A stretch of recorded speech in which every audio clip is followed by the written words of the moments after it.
जय श्रीमन्नारायण। कुछ दिन पूर्व हमारे एक शुभचिंतक हैं, भारत में तो नहीं रहते हैं क्योंकि वृक्षों के षड्यंत्र के कारण विभाजन कर दिया गया, उनका क्षेत्र बांग्लादेश में चला गया। लेकिन शास्त्रों के अच्छे श्रद्धावान समर्पित भक्त हैं, विद्वान हैं। उन्होंने मेरे पास एक चलचित्र भेजा मलुक पीठ वाले स्वामी राजेंद्र दास जी का, और फिर किसी सज्जन ने हमें एक दूसरा चलचित्र भेजा वृंदावन वाले प्रेमानंद बाबा का, और फिर अभी कुछ देर पूर्व किसी अन्य व्यक्ति ने हमें और चित्र वीडियो इत्यादि भेजे। प्रेमानंद बाबा और स्वामी राजेंद्र दास के वीडियो भेजे और चिन्ना जियर स्वामी का चित्र भेजा। क्या करते हुए चिन्ना जियर क्या कर रहे थे? जो स्वामी नारायण संस्था है, अक्षर पुरुषोत्तम परब्रह्म के नाम पर जो पूरा का पूरा तमाशा फैलाए हुए है पूरे संसार में, उन लोगों के साथ अभिवादन करते हुए, उनका मंगलानुशासन करते हुए, उनको मंगल तिलक करते हुए इत्यादि सौहार्दपूर्ण व्यवहार करते हुए चिन्ना जियर का चित्र इत्यादि हमें प्राप्त हुआ। अब हमने, यद्यपि हम बहुत व्यस्त हैं अभी और हमारी पहले से नक्षत्र परक श्रृंखला चल ही रही है, किंतु इसमें हमने यह सोचा कि 10-5 मिनट कुछ समय निकाला जाए। तो अभी संध्या होने में समय है तो कुछ इस पर अपना वक्तव्य तैयार कर लिया जाए। अब जब भी इंटरनेट की उपलब्धता हो ये अपलोड होगा, अब अभी होगा कि कब होगा पता नहीं, लेकिन हमने सोचा इसको तैयार कर लिया जाए। तो स्वामी राजेंद्र दास जी के कथन के अनुसार अगर देखें, जहाँ तक वो वक्तव्य विषय वस्तु हमें समझ में आई बात, सदगुरु शब्द पर वो कुछ बोल रहे थे। इस सदगुरु शब्द प्राचीन शास्त्रों का अंग नहीं है या जो भी बात है, और बाद में फिर इसको भक्ति काल इत्यादि के समय जोड़ा गया या प्रचारित किया गया, जबकि शास्त्रों में सदगुरु शब्द नहीं है। इस प्रकार से उनका कथन था। लेकिन हम जब शास्त्रों की बात कहते हैं, श्री वेदव्यास जी कृत, श्री वाल्मीकि कृत और भी अन्य ऋषि महर्षि कृत शास्त्रों की बात करते हैं, तो सदगुरु शब्द व्यापकता से प्राप्त होता है। चाहे आप श्रुति प्रमाण देखें, इतिहास प्रमाण देखें, आगम प्रमाण देखें, वह प्राप्त होता है। तो सदगुरु शब्द ऐसे तो सामान्यतया लोग आजकल अपने अपने गुरुजनों के लिए प्रयोग कर ही रहे हैं, लेकिन सत्य स्वरूपी परमात्मा त्रिविध सत्यों में, सत्य के भी दर्शन भेद से अलग अलग व्याख्यान किए जाते हैं।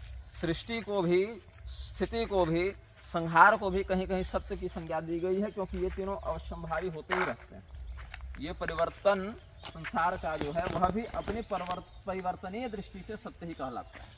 और सत्य व्रतम सत्य परम सत्यम सत्य से योनिम निहितम च सत्य, ये सब बातें जो हैं उसके आधार पर परमात्मा सत्य है। ब्रह्म सत्यम जगन मिथ्या इत्यादि का उद्घोष अद्वैत दृष्टि से हमारे पूर्वाचार्यों ने किया ही है। आदि शंकराचार्य जी इत्यादि ने इस सिद्धांत का बड़े प्रखरता से डिंडिम घोष किया है। और उस सत्य स्वरूपी परमात्मा के प्रति असंदिग्ध वृत्ति को, अखंड ब्रह्मात्मैक्य बुद्धि को जो जागृत करवा दे, वह सदगुरु कहलाता है। यह भी शब्द विन्यास इसका समझना चाहिए, शाब्दिक अर्थ इसका समझना चाहिए। और सदगुरु शब्द जो गुरु गीता है, चाहे लघु हो चाहे बृहद हो, दोनों प्रकार की गुरु गीता उपलब्ध है। लघु गुरु गीता और बृहद गुरु गीता इत्यादि में भी सदगुरु शब्द आया है। गुरु तंत्र, गुरुवचन तंत्र, ये सब गुरु तत्व की उपासना या व्याख्या के लिए बड़े महत्वपूर्ण बताए गए हैं।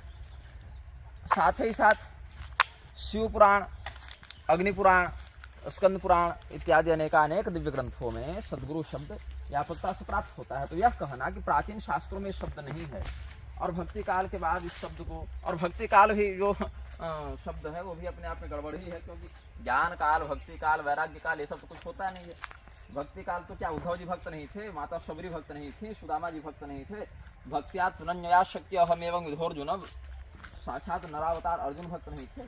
तो भक्ति काल और वैदिक काल और पाषाण काल ये सब तो वृक्षों के बनाए हुए शब्दों के चोचले हैं।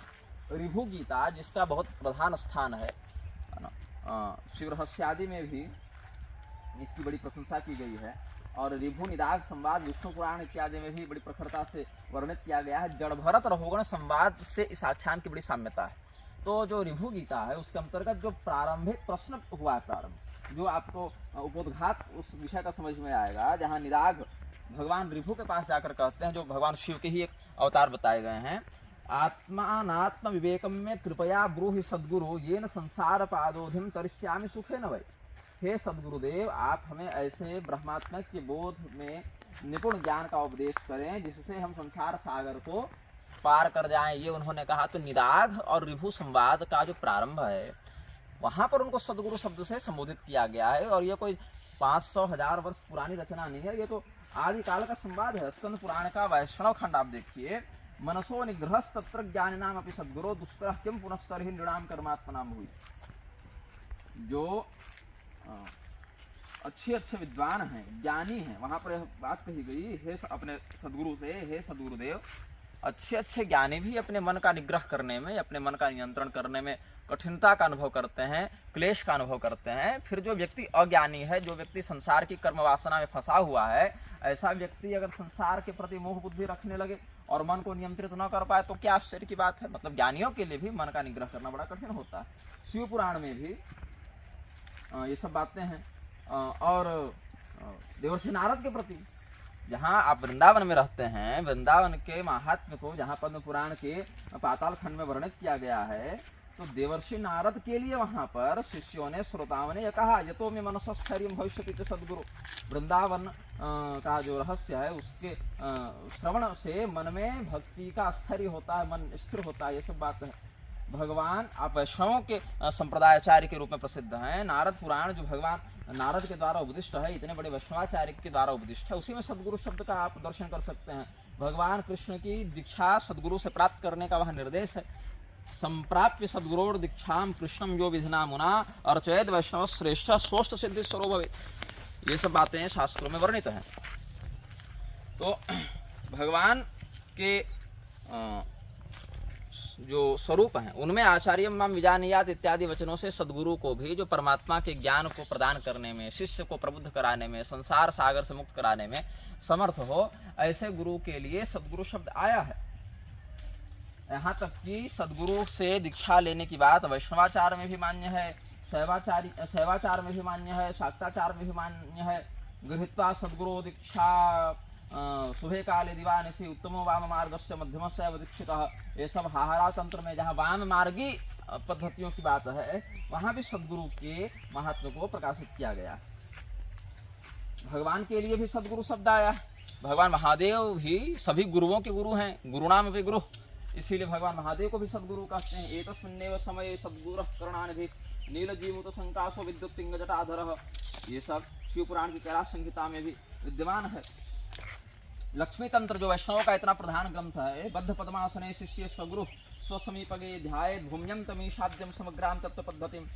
अग्नि पुराण में इति विज्ञप्ति युक्ताय यजमानाय सद्गुरु।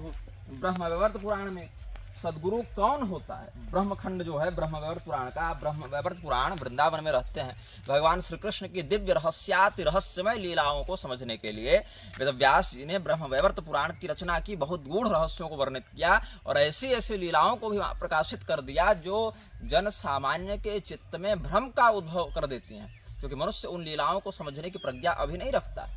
वहां पर जो प्रारंभ हुआ ब्रह्म वैवर्त पुराण का, वहां पर ब्रह्मखंड का प्रारंभ ही आप देख लीजिए, सद्गुरु के लक्षणों को वहां वर्णित किया गया। सद्गुरु किसे कहते हैं इसके विषय में वहां वर्णन है। शिष्य पृष्ठम पृष्ठम व व्याख्यानम कुरुते च यः स सद्गुरु सताम श्रेष्ठो योग्या योग्य च यः समः। सद्गुरु कौन है? लोक कल्याण के हित के लिए जो व्याख्यान करता रहे, चाहे शिष्य उस बात का प्रश्न व्यक्त करे या न करे, अपने से जो शिष्य की उद्धार बुद्धि को स्थापित करने के लिए, शिष्य के कल्याण के लिए प्रयत्नशील रहे। जैसे माता अपने बच्चे का ध्यान रखती है, 1-2 महीने का बच्चा है, माता स्वयं इस बात का ध्यान रखती है कि बच्चा का पेशाब कर दिया होगा, लोशंका कर दिया होगा, उसको भूख लगी होगी, उसको तेल लगाना है, उसको स्नान कराना है। बच्चा अगर बड़ा है तो स्वयं माता से मांगेगा कि माँ मुझे भोजन दो। बच्चा अगर छोटा तो रोएगा, लेकिन व्यक्त तो नहीं कर सकता, लेकिन माँ को इतना पता होता है कि उसको कब किस वस्तु की आवश्यकता है। वैसे ही शिष्य को पूछने पर तो बताते हैं सभी लोग, लेकिन बिना पूछे भी शिष्य के कल्याण का चिंतन करके स्वयं उसके प्रति ज्ञान को उपदेश करने वाले सद्गुरु होते हैं। ससद्गुरु सत शिष्य पृष्ठम पृष्ठम वा व्याख्यानम कुरुते च यः ससद्गुरु सताम श्रेष्ठो योग्या योग्ये च यः समः। और उसमें भी शिष्य को ये नहीं देखते वो कि विशेष योग्यता वाला है या सामान्य योग्यता वाला। अयोग्य और योग्य का अर्थ ये नहीं कि बिल्कुल अनधिकारी को बैठा कर कथा सुनाने लगो, वैसी बात भी नहीं है। अगर विशिष्ट योग्यता वाला है तब भी देते हैं, और थोड़ी कम योग्यता वाला है तो उसको भी अभी ज्ञान बीज डाल देता हूँ, बाद में यह प्रस्फुटित हो जाएगा, बाद में यह विकसित हो जाएगा, ऐसा चिंतन करते हैं तो वो सदगुरु कहलाते हैं। तो सदगुरु शब्द शिव पुराण के सृष्टि खंड में यह कहते हैं, सदगुरु का महत्व क्या है जीवन में। कहते हैं, भक्तेर मूलम तो सत्कर्म श्रेष्ठ देवादि पूजनम तन्मूलम सदगुरु प्रोक्तस तन्मूलम संगति सता। व्यक्ति के हृदय में भक्ति कहाँ से उत्पन्न होगी? अपने स्वकर्म का पालन करोगे तो व्यक्ति के हृदय में भक्ति का प्रादुर्भाव होगा। सत्कर्म करोगे और सत्कर्म के साथ अपने इष्ट देव इत्यादि का पूजन भी करते रहोगे विधि पूर्वक। अविधि पूर्वक कुछ नहीं करना है। अविधि पूर्वक तो तुम पानी पी लो तो मुंह के स्थान पर, भोजन नली के स्थान पर श्वास नली में चली जाए तो मर जाओगे। वैसा नहीं, अविधि पूर्वक नहीं करना। विधि पूर्वक अपने इष्ट देव का पूजन करना है तो उससे हृदय में भक्ति का प्रादुर्भाव होगा। और ये अपने विधि पूर्वक इष्ट पूजन आदि में प्रवृत्ति कैसे होगी? सदगुरु के उपदेश से होगी। सदगुरु से दीक्षा लेकर इस विधि से पूजन करें कृष्ण भगवान का, ये नारद पुराण से हमने अभी बताया आपको। तो सदगुरु की संगति से, सदगुरु के उपदेश से व्यक्ति में विधि पूर्वक इष्ट पूजन की प्रवृत्ति होगी, और उसके साथ ही जब इष्ट पूजन उसका दृढ़ हो जाएगा तो भक्ति भी उसके हृदय में जागृत हो जाएगी। और सदगुरु की प्राप्ति कैसे होगी? तो जब तक व्यक्ति पर्याप्त सत्संग नहीं करेगा, पर्याप्त उसका परिचय सज्जनों से नहीं होगा, तब तक सदगुरु की भी प्राप्ति नहीं होगी। तो ये सब बातें शास्त्रों में वर्णित हैं, बहुत से ग्रंथों में ये सब बातें वर्णित हैं। और जो यह सोचना कि सदगुरु शब्द शास्त्रों में और पुराणों में भी बहुत स्थानों पर है, और मैंने तो थोड़ा समयाभाव के कारण कम बातें कही हैं, लेकिन जो सदगुरु शब्द अभिनव बता रहे हैं कि ये शास्त्र में, प्राचीन शास्त्रों में नहीं प्राप्त होता है, ये सब बातें थोड़ी सी संदिग्ध हैं। और न सिद्ध्यति क्रिया कापि सर्वेषां सद्गुरुं बिना मया श्रुता पुरा सत्यम श्रुति रेशा सनातनी। भगवान रुद्र के आराधना का जो मंत्र प्राप्त कर रहे हैं ब्रह्मदेव से, रुद्र संहिता जो है शिव पुराण की, उसके अंतर्गत पार्वती खंड में तो क्या कहते हैं? सदगुरु के बिना कोई भी क्रिया सिद्ध नहीं होती है। ये शाश्वत वैदिक सिद्धांत श्रुति रेशा सनातनी, ये हमारे द्वारा सुना गया है। तो यहाँ पर भी वही सिद्धांत को प्रतिपादित किए हैं आचार्यगण।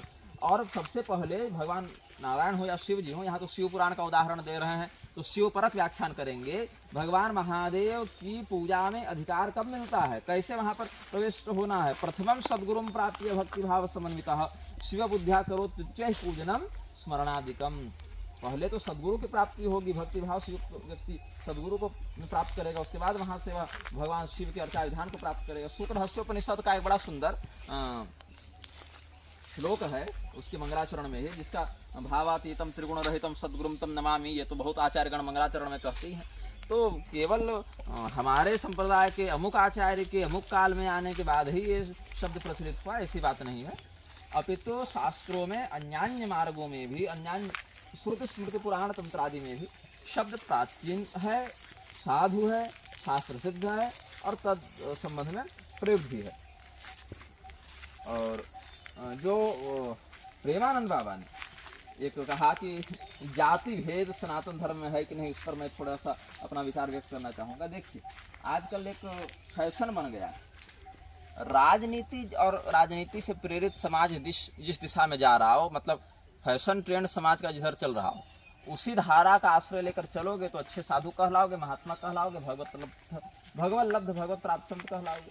और अगर थोड़ा सा बहती बयार के विरुद्ध, प्रवाहमान धारा के विरुद्ध बहने का प्रयास करोगे तो कलंकित हो जाओगे। तो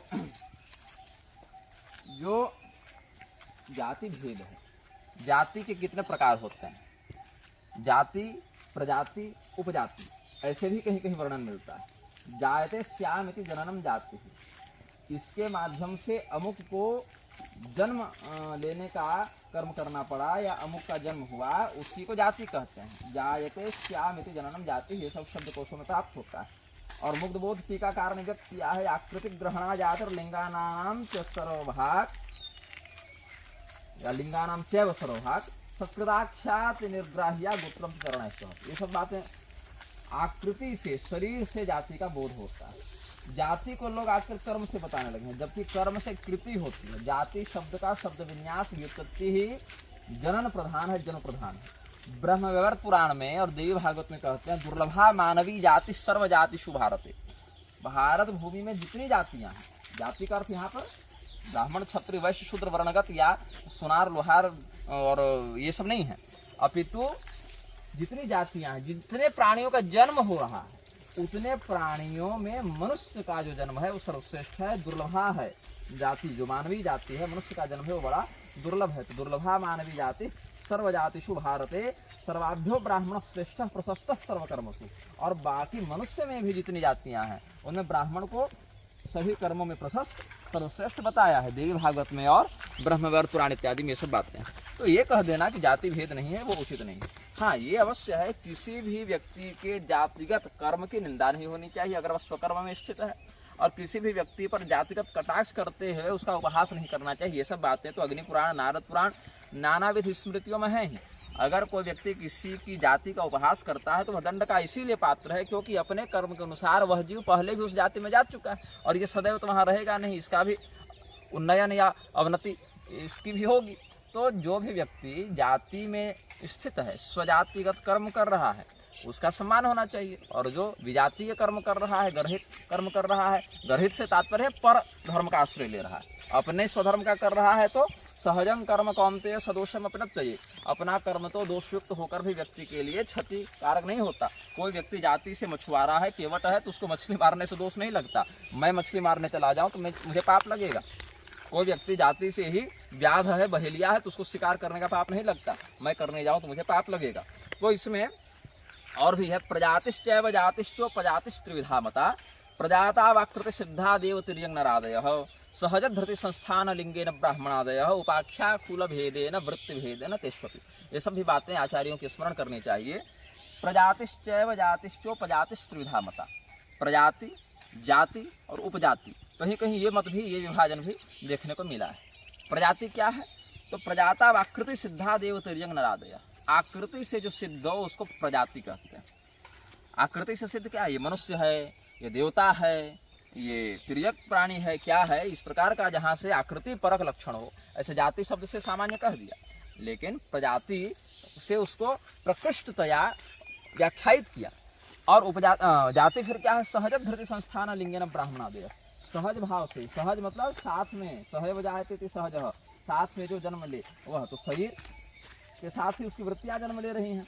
तो सहज धृति संस्थान लिंगेन ब्राह्मणादयः। ब्राह्मण क्षत्रिय वैश्य शूद्र इत्यादि जो वर्ण हैं, जो जातियां हैं, वहाँ पर जाति का अर्थ जातस्यामिति जननम जाति ही शर्त के अनुसार चलेंगे। तो यहाँ पर क्या देखना है कि जो ब्राह्मण क्षत्रिय वैश्य शूद्र इत्यादि का सहज स्वभाव है, उनके शरीर के साथ ही जो प्राकृतिक रूप से प्राप्त हुआ है उससे जाति का ग्रहण होता है। तो प्रजाति, जाति और उपजाति, तो प्रजाति समझ लीजिए आप, आकृति से प्रजाति हो गई, प्रजाता आकृति सिद्धा देवतिर्यंग नरादयः। और सहज धृति संस्थान लिंगेन ब्राह्मणादयः, अपने प्राकृतिक स्वभाव को धारण करने से ब्राह्मण क्षत्रिय इत्यादि जातियों का बोध हो जाता है। उपजाति क्या है? उन ब्राह्मण क्षत्रिय आदि में भी कुल के आधार पर, वृत्ति के आधार पर जो छोटे छोटे और विभाजन हो गए उनको उपजाति कहते हैं। उपाख्या कुल भेदेन वृत्ति भेदेन तेष्वपि। ये सब बात है योग वासिष्ठ में भी। यानेव सेवते जंतुरिह जाति गुणान सदा अथान्य जाति जातोपि जातिं भजति ताम क्षणात्। जो व्यक्ति दूसरी जाति में भी जन्म ले लिया हो, लेकिन पूर्व जन्म का संस्कार उसका भिन्न जाति से टकरा रहा हो, तो उस जाति में जन्म लेने के बाद भी उसके कर्म की प्रवृत्ति दूसरी जातियों को भागती दिखती है। ये सब भी कुछ आचार्यों की उक्तियां आर्ष ग्रंथों के माध्यम से समझना चाहिए। और देवी चरित्र में भगवती के सप्तशती पाठ के अंतर्गत या देवी सर्वभूतेषु जाति रूपेण संस्थिता नमस्तस्यै नमस्तस्यै नमस्तस्यै नमो नमः, इस प्रकार की जो उक्तियां हैं, तो जाति रूपेण संस्थिता, भगवती स्वयं सभी प्राणियों के अंतर्गत जाति विभाजन के रूप में जब स्थित हैं, तो आप कैसे कह सकते हैं कि जाति भेद नहीं है? हाँ, ये अवश्य है कि प्रत्येक व्यक्ति का निश्चित कर्तव्य, निश्चित कर्म वहाँ होता है। कोई व्यक्ति अपने उच्छृंखलता का व्यवहार नहीं कर सकता है।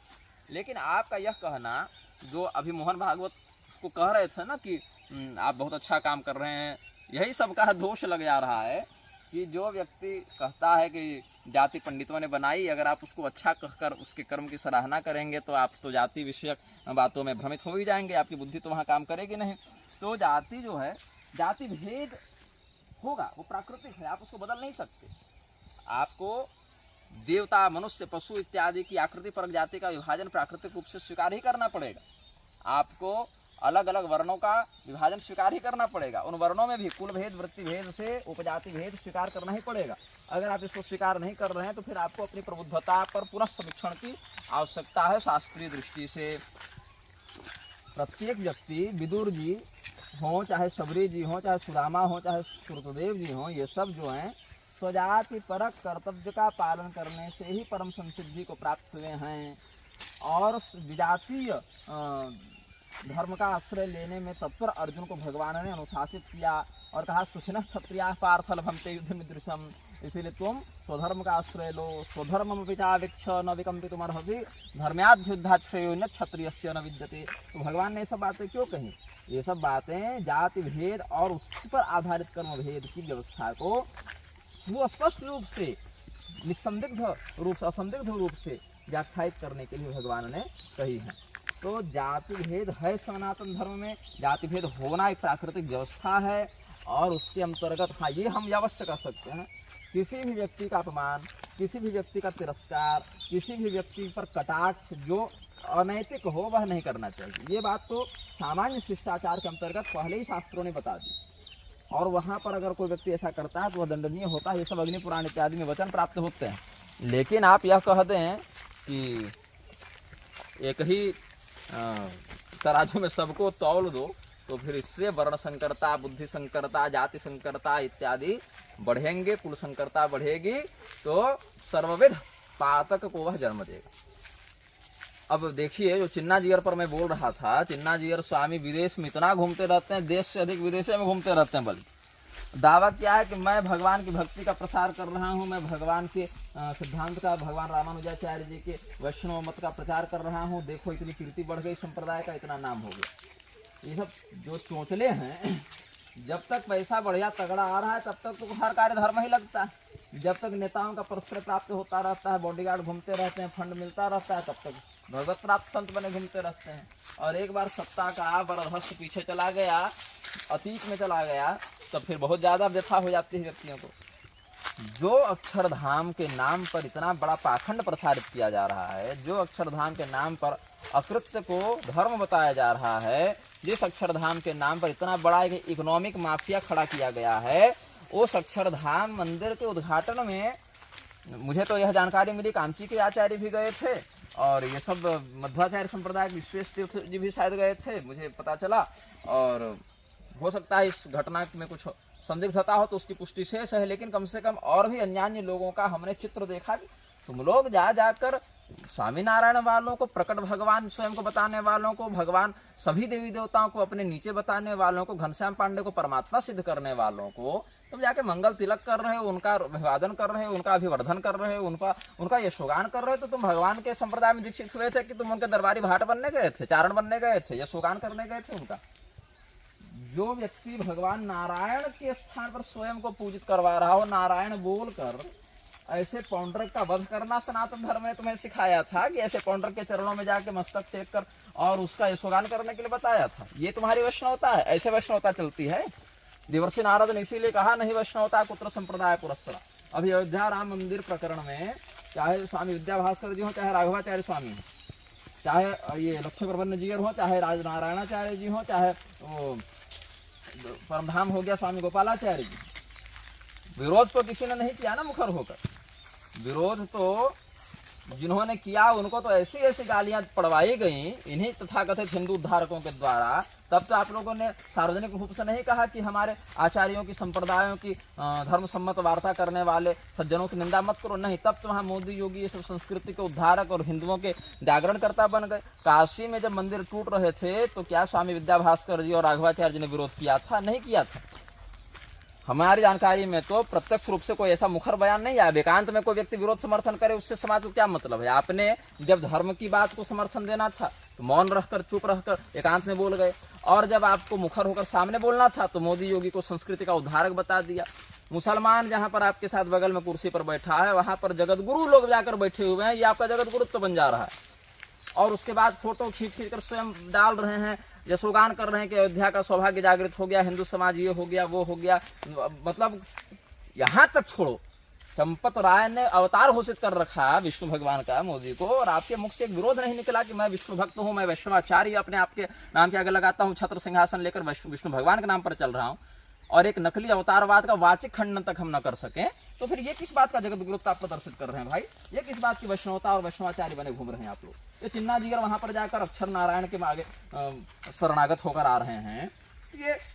ये भगवान नारायण का प्रचार कर रहे हैं या पाखंड का प्रचार कर रहे हैं ये लोग? जितने राजनीतिक तत्वों से आप लोग, और राजनीति क्या, वहां कोई नैतिकता तो है नहीं, अनैतिक तत्वों से जितने आप लोग भयादोहित होते रहते हैं, भयादोहन आपका होता रहता है, आप डरते रहते हैं उनके विरुद्ध कुछ कहने में। जब यमराज आपसे पूछेंगे कि भाई तुमने जो ऊर्ध्वपुंड लगाया, तुमने जो शंख चक्र लिया, तुमने जो भगवान की शरणागति प्रपत्ति का जो शपथ ग्रहण किया, तो क्या वो शरणागति प्रपत्ति इन विषयों में तुम्हारी रक्षा नहीं करती? और अगर नहीं भी करती, अगर मान लिया कि तुम्हारा वध भी कर दिया जाता, बहुत से ऋषि महर्षियों का भक्षण करके उनकी हड्डियों को राक्षसों ने जमा कर रखा था, तब भुज उठाए प्रण चिन्ह की बात आ गई भगवान श्री रामचंद्र जी के लिए, नहीं छोड़ूंगा किसी को, सबको मार दूंगा। सीता जी ने विरोध किया कि नहीं, आपको ऐसा नहीं करना चाहिए। बोले देवी, क्षत्रिय के हाथ में धनुष इसीलिए रहता है ताकि प्रजा निर्भय होकर सांस ले सके, इसलिए नहीं कि हमको आतंकवादी होकर सबको मार दे रहे हैं। हम धनुष उठाएंगे, बाकी शांत रहेंगे, सुरक्षित रहेंगे। वो ऋषि महर्षि अपने प्राण बचाने के लिए अगर रावण को ही परमात्मा स्वीकार कर चुके होते, हिरण्यकशिपु को ही कर चुके होते, तो क्या आज उनका सम्मान होता? क्या भगवान उनके लिए लड़ते? भगवान तुम्हारे लिए क्यों लड़ेंगे जब तुम भगवान के लिए लड़ने का सामर्थ्य ही नहीं रखते हो? भगवान तो तुमको अपने वध कोटि में रखेंगे ना, कि जिन असुरों का वध करने के लिए हम अवतार लेते हैं, ये तो उन्हीं का यशोगान कर रहा है, यूनिफॉर्म हमारा पहन रखा है। तो इसीलिए इन दुराग्रहों से आचार्यों को बचना चाहिए, और कुछ भी मनमाना वक्तव्य देने से पहले एक बार शास्त्र समीक्षण कर लेना चाहिए। और अगर कदाचित हमारे मुख से भी 10 बात निकल सकती है, आपके मुख से भी निकल सकती है, तो सत्य की स्वीकार्यता का औदार्य तो किसी भी सामान्य शिष्टाचार्य सज्जन में होना ही चाहिए। मुख तो सबों का है और वाक शक्ति सबों की है। भगवान ने गूंगा उत्पन्न किया नहीं है। जब गूंगा को भी मरना है और मुखर को भी मरना है, तो हम गूंगे की मौत क्यों मरें?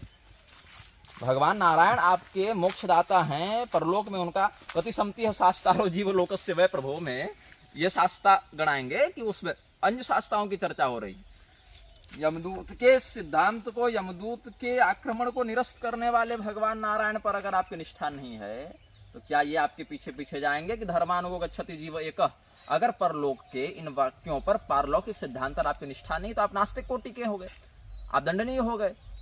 आप अगर परलोक, पुनर्जन्म, कर्म सिद्धांत पर असंदिग्ध निष्ठा रखते हैं तब तो कोई बात नहीं, लेकिन और वो दिख भी नहीं रहा है। लेकिन अगर हमारा मठ, हमारी जमीन, हमारा गुरुकुल, हमारी गाड़ी, हमारा एस्कॉर्ट, पायलट वाहन, ये सब के चक्कर में अगर स्पष्ट धर्म और अस्पष्ट अधर्म के मध्य भी आपकी बुद्धि गड़बड़ हो जा रही है, तो फिर सत्य बुद्धि में कुछ विखंडन उत्पन्न हो रहा है। यया धर्मम अधर्मम च कार्यम चाकार्यमेव च अयथावत प्रजानाति, ये वाली बात है। अथवा अधर्मं धर्ममिति या मन्यते तमसाव्रता सर्वार्थान विपरीताश्च, ये वाली बात आपके साथ हो जा रही है। तो दोनों ही स्थिति में बंधम मोक्षम च या व्यक्ति तो नहीं दिख रही है ना आपकी बुद्धि में बात। तो चिन्नाजियर हो, चाहे अन्यान्य आचार्य हो, किसी भी संप्रदाय के हो, ये स्वामी नारायण जैसे पाखंडियों का समर्थन करना बंद कीजिए। ये सब सनातन धर्म को खोखला करने पर ऐसे ही तुले हुए हैं, उसमें और जाकर कुल्हाड़ी से मत मारिए। स्पष्ट रूप से देवहेलक व्यक्तियों का बहिष्कार कीजिए। दंड देने में अधिकृत है, दंड दीजिए, नहीं देने में अधिकृत है, निकल लीजिए। लेकिन उनके साथ गलबहियां करना बंद कीजिए, उनको अपना बाप दादा बनाना बंद कीजिए। आचार्यों के, पूर्वाचार्यों के सम्मान का, संघर्ष का, तपस्या का कुछ गौरव बचाकर रख सकते हो तो रखिए, और नहीं तो खतरा कराने के लिए आप पहले भी स्वतंत्र थे। क्या जरूरी है ऊर्ध्वपुंड लगाकर घूमना? अगर ऊर्ध्वपुंड लगाने के बाद आपको घनश्याम पांडे के चरणों में माथा झुकाना है, प्रभुपाद के चरणों में माथा झुकाना है, तो खतना करा लो ना। दर्द होगा, पेन किलर मैं दे दूंगा, एनेस्थीसिया के इंजेक्शन हम भिजवा देंगे, लेकिन कम से कम कह तो सकते हो भैया कि हम मिलक्ष हैं तो हम यही करेंगे। लेकिन आप स्वयं को जगत गुरु बताएंगे, वैष्णवाचार्य बताएंगे, त्रिदंड लेकर घूमेंगे। त्रिदंड का अपमान है। त्रिदंड वज्र के समान होता है। जब सन्यासी के हाथ में त्रिदंड रहे तो देवराज इंद्र का हाथ कांप जाए कि रे भैया गड़बड़ मत करना। दंड ग्रहण मात्र नरो नारायणो भवे, तो आप उस त्रिदंड को ले जाकर वहां पर टेक दे रहे हैं। एक तो विदेश गमन करके ऐसे ही बहिष्कृत हो गए शिष्ट समाज से, और चलो अगर वहां भी आपकी निष्ठा काम नहीं कर रही है तो कम से कम त्रिदंड का तो आपका सम्मान भले न हो, त्रिदंड का तो है। तो ये सब बातें, जिस प्रकार से कोई वेश्या अपने मस्तक पर सिंदूर लगाकर पतिव्रता नहीं बन जाती, कि त्रिदंड ग्रहण मात्र कर लेने से अगर कोई व्यक्ति सिद्ध हो जाता, संत हो जाता, प्रपन्न हो जाता, तो रावण रोज त्रिदंड लेकर इसे घूमते रहता और सीताहरण करते रहता, उसको भी शोभनीय माना जाता। लेकिन नहीं, ये बताइए कुत्ता जो बन गया, पिछले जन्म का महंत, अगले जन्म में कुत्ता, आनंद रामायण में है, पद्म पुराण के उत्तरखंड में भी उसकी सांकेतिक चर्चा है, वाल्मीकि जी ने तो उत्तरकांड में लिखा ही है, और मूर्ख लोग उसको प्रत्युत बताते घूमते हैं। इन घटनाओं पर, इन कथनों पर अगर चिंतन किया जाए व्यक्तियों के द्वारा, तो समझ में आएगा कि आप मठ के संपत्ति का उपभोग करने के लिए साधु बने थे, कि मठ की संपत्ति का संरक्षण करके उसके माध्यम से धर्म कार्यों को विस्तृत करने के लिए बने थे। यहाँ तो वो कार्य दिख नहीं रहा, वहां पर तो वो समर्पण दिख नहीं रहा। ऊपर से नेताओं के तेल लगाने में रोज समय बीत रहा है, त्रिकाल जब छोड़ के और त्रिकाल तेल लगाया जा रहा है, नेताओं को चापलूसी की जा रही है ना। तुम ही मेरे देवता हो, मेरा नेता जैसे कैसा हो तो एकदम देवता जैसा हो गया है। सबसे बड़ा भय इन लोगों के मन में ये हो गया है, कहीं अगर मुसलमानों की सत्ता भारत में आ गई तो क्या होगा इनका। वो तो तुम ऐसे भी ला रहे हो। भारत में इतने आक्रमणों के बाद भी सनातन क्यों टिका रहा? तुम्हारे और तुम्हारे नेताओं के कारण नहीं टिका रहा। व्यक्तियों के हृदय में सदाचार का सिद्धांत अखंड रूप से विद्यमान था, इसीलिए टिका रहा। जिस समय सनातन पर विदेशी आक्रामकता आघात कर रहे थे, तुम नहीं थे, तुम्हारे नेताजी नहीं थे, विष्णु अवतार नहीं घूम रहे थे पायलट वाहन में हुई हुई करते हुए। तुम्हारे पूर्वजों ने धर्म सिद्धांत की अखंडता को कैसे बचाया? अपने आचरणगत सिद्धांत से बचाया, आचरणगत व्यवहार में उसकी रक्षा की। और आज वर्ण संकरता को प्रसारित करते हुए, मृक्ष संसर्ग को प्रसारित करते हुए, अकृत्य कारकों के चापलूसी में अपने बौद्धिकता का विनियोग करके उसको प्रसारित करते हुए तुम धर्म बचाओगे? जो तलवार ने नहीं किया ना बंधु, वो तुम्हारे नपुंसकता ने कर दिया, हृदय से धर्म को नष्ट कर दिया। केवल ये राजा बना रहा तो हमारा मठ चलता रहेगा, ये शासक बना रहा तो ये प्रधानमंत्री बना रहा, ये मुख्यमंत्री बना रहा तो हमारा काम चलता रहेगा। इसके चक्कर में तुम उन्हीं म्लेच्छों के षड्यंत्र को और प्रसारित कर रहे हो। लेकिन इसकी विवेक बुद्धि संभवतः अभी विद्यमान नहीं है। शरीर तो हमारा भी जाएगा, शरीर तुम्हारा भी जाएगा। भारत में जो समाज है, जो मनोवृत्ति है, वो लोकतंत्र के सर्वथा विरुद्ध है। और लोकतंत्र से सब घटिया और निर्लज मजाक तो कुछ हो ही नहीं सकता है भारत भूमि के लिए। लोकतंत्र का अर्थ है कि अपनी बहू बेटी को सीधे सीधे नग्न करके बलात्कारी को सौंप दो और प्रसन्न रहो कि कम से कम उसे यौन सुख तो वो दे रहा है, ये कह दो। तो सुनने में बुरा लगेगा, लेकिन कर तुम लोग यही रहे हो। और मैं पहले भी कहता था, आगे भी कहूंगा, जो व्यक्ति भगवत शरणागति के नाम पर रोजी रोटी चला रहा हो और काम जो है सो नेताजी की चापलूसी का कर रहा हो, उस व्यक्ति से अधिक बड़ा पापाचारी, स्वेच्छाचारी हम किसको समझेंगे? मिथ्याचारी किसको समझेंगे? तो इन सब बातों को अब हम बता ही चुके हैं। हाँ, कर लीजिए। तो आप समझेंगे तो नहीं, लेकिन जो समझने में दक्ष हैं ऐसे सज्जन इस वीडियो को देखें, कुछ समझें। ये स्वामी नारायण के आगे और ब्रह्मा कुमारी के आगे और इस्कॉन के आगे जाके माथा टेकने से, है ना, जैसे रामपाल जहाँ कबीर शब्द देखता है वहाँ कबीर सिद्ध कर देता है कि कबीर परमात्मा और अपन उसका अवतार चल रही है, यही कहता है रामपाल। तो वैसे ही जहाँ जहाँ नारायण, जहाँ जहाँ स्वामी, जहाँ जहाँ ये सब शब्द देखते हैं ये लोग, स्वामी नारायण वाले कहते हैं घनश्याम पांडे, ये भगवान का अवतार देखो यहाँ वर्णित है। और स्कंद पुराण के वासुदेव महात्मा से उठाकर कुछ वहां कल की भगवान का चरित्र चल रहा है, वहां स्वामी नारायण बीच में घुसा दिया। तो इस प्रकार से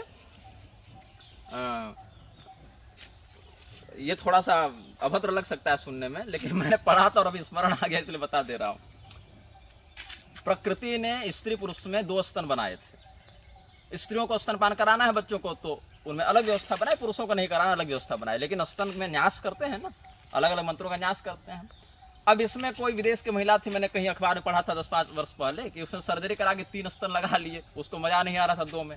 वैसे ही भगवान के अलग अलग अवतार में अपना एक अवतार ये घुसा देते हैं, ऑपरेशन कर करते हैं, वही असली। तो इसी प्रकार से जो नकली है अवतार, ऐसा बहुत सारा अवतार। अब आजकल तो इतने अवतार हो गए हैं। एक कोई कल हमारे यूट्यूब पर कमेंट किया तो कृपालु को चैतन्य महाप्रभु का अवतार बता रहा था। ताबड़तोड़ जगत गुरु और ताबड़तोड़ अवतार हो। एक समय ऐसा आएगा देखना, भक्त कम रहेंगे, शिष्य कम रहेंगे, अवतार और जगत गुरु इतने बढ़ जाएंगे कि समेटना कठिन हो जाएगा। बाप जगत गुरु, चाचा जगत गुरु, ससुर जगत गुरु, दामाद जगत गुरु और सब चारों अवतार। और उनको लड़ाई इस बात पर होगी कि हमको चेला और भक्त का नहीं मिल रहा है, क्योंकि अवतार और जगत गुरु तो सब बन गए हैं। तो ये सब से बचो, ये सब जो नाटक बना कर रखे हो धर्म के नाम पर। जब तक हमारा सामर्थ्य रहेगा हम तो विरोध कर ही रहे हैं, आगे भी करते रहेंगे। लेकिन थोड़ी सी अगर लज्जा बची हो, जिसकी आशा तो हमें नहीं है, लेकिन फिर भी देख लो, अगर स्कैन करके कहीं 1-8% लज्जा अगर बची हो जीवन में, सुधर जाओ। और नहीं सुधरोगे तो फिर शास्त्रा व्यवस्था तो यह महत्व है ही। श्रीमन नारायण हर हर महादेव, नमस्ते निकाय।